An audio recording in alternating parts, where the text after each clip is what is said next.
আসসালামু আলাইকুম, welcome back to my mini blog. তো আজকের ভিডিওটি সরাসরি রান্না থেকেই শুরু করতেছি। তো আজকে পুঁই শাক ভাজি করব। তো পুঁই শাকগুলোকে আগে কেটে নিয়েছি, আর পুঁই শাকের সাথে ডাঁটাগুলোও নিয়েছি, যে ডাঁটাগুলো একটু নরম, তো সেই ডাঁটাগুলো নিয়েছি। তো এরপর পুঁই শাকটাকে ভালো করে কিছু সময়ের জন্য পানিতে ভিজিয়ে রেখেছিলাম, কারণ পুঁই শাকটা যেহেতু বাইরে থেকে আনা হয়েছে তো প্রচুর ময়লা আছে, তো এই জন্য পুঁই শাকটাকে ভিজিয়ে রেখেছিলাম। তারপর এটাকে ভালো করে ধুয়ে পানি ছড়িয়ে রেখেছি। তো এখন রান্না করতে চলে আসলাম। তো চুলায় প্যান বসিয়ে তাতে তেল গরম করে নিয়েছি। এখন এর মধ্যে দুটি শুকনো মরিচ কেটে দিয়ে দিলাম। এবার শুকনো মরিচটার কালারটা যখন হালকা একটু চেঞ্জ হয়ে আসবে তখন এর মধ্যে দিয়ে দিব রসুন কুচি। এখানে রসুনের পরিমাণটা একটু বেশি করে দিয়েছি, আর সাথে দিয়ে দিব এখানে পেঁয়াজ কুচি।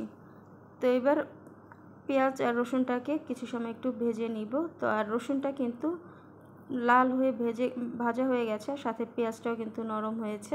তো এখন এর মধ্যে আমি কয়েকটি কাঁচামরিচ দিয়ে দিলাম, আর কাঁচামরিচটা আপনারা যতটুকু ঝাল খাবেন তো সেই অনুপাতে অ্যাড করে দিবেন। তো এখন কাঁচামরিচটাকেও কিছু সময় একটু ভেজে নিয়েছি। এরপর আমি এর মধ্যে শাকগুলো দিয়ে দিচ্ছি।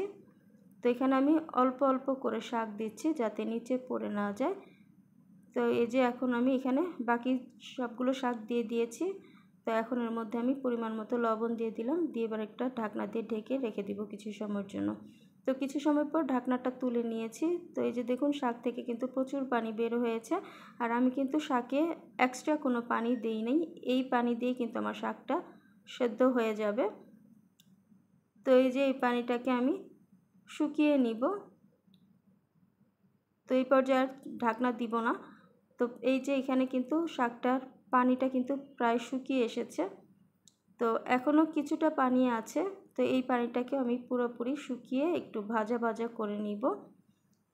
তো এই যে শাকটা কিন্তু পুরোপুরি ভাজা হয়ে গেছে। তো আমি এর থেকে আর বেশি শাকটাকে ভুনবো না, আমি এই পর্যায়ে চুলাটা অফ করে দিয়েছি।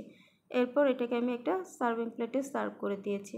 তো তৈরি হয়ে গেছে সিম্পল পদ্ধতিতে পুঁই শাক ভাজি।